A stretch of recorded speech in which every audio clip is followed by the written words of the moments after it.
നമസ്കാരം. നമ്മളിന്ന് ചർച്ച ചെയ്യാൻ പോകുന്ന വിഷയം മീററ്റിലെ ബ്ലൂ ഡ്രം കൊലപാതകം.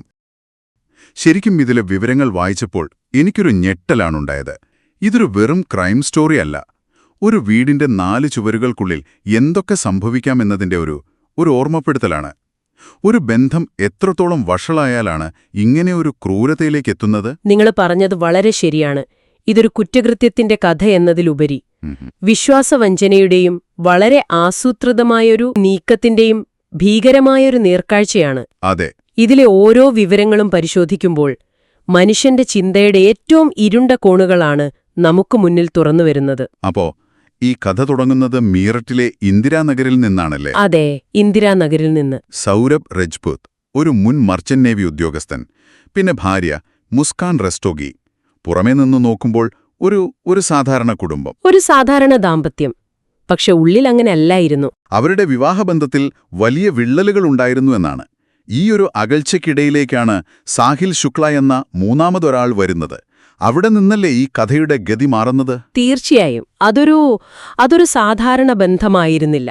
ഇതൊരു ആസൂത്രിതമായ കൊലപാതകത്തിലേക്കുള്ള ആദ്യ ചവിട്ടുപടിയായിരുന്നു എന്നാണ്. അപ്പോൾ ഇത് പെട്ടെന്നുണ്ടായ ഒരു ദേഷ്യത്തിന്റെ പുറത്തുള്ള കൊലയല്ല? ഒരിക്കലുമല്ല. 2025 മാർച്ച് 4 രാത്രി നടന്നത് അത് വ്യക്തമായി പ്ലാൻ ചെയ്ത ഒന്നാണ്.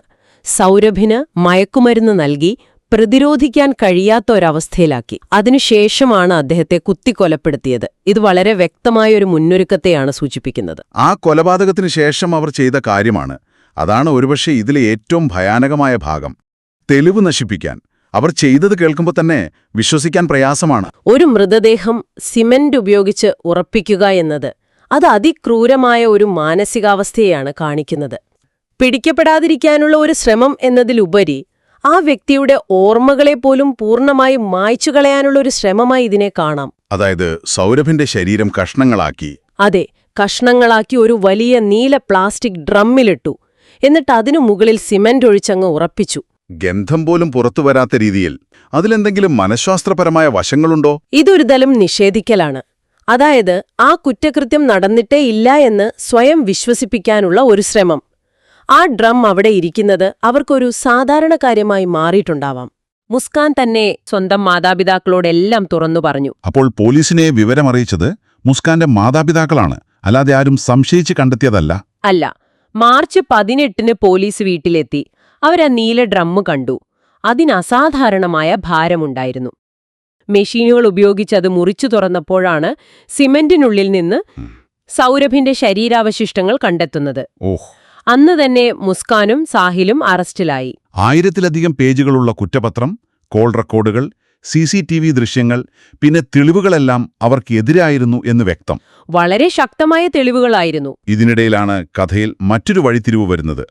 അറസ്റ്റിലാകുമ്പോൾ മുസ്കാൻ ഗർഭിണിയായിരുന്നു എന്ന ആ വിവരം. അതെ, അത് ഈ കേസിനെ കൂടുതൽ സങ്കീർണമാക്കി. ജയിലിൽ വെച്ച് മുസ്കാൻ ഒരു പെൺകുഞ്ഞിന് ജന്മം നൽകി. ഇത് സൗരഭിന്റെ കുടുംബത്തിന് അവർക്ക് താങ്ങാനാവുന്നതിലും അപ്പുറമായിരുന്നിരിക്കണം. തീർച്ചയായും. അവരാ കുഞ്ഞിന്റെ DNA ടെസ്റ്റ് ആവശ്യപ്പെട്ടു. ആ കുടുംബങ്ങളുടെ എല്ലാ മുറിവുകൾ വീണ്ടും ആഴത്തിലായി.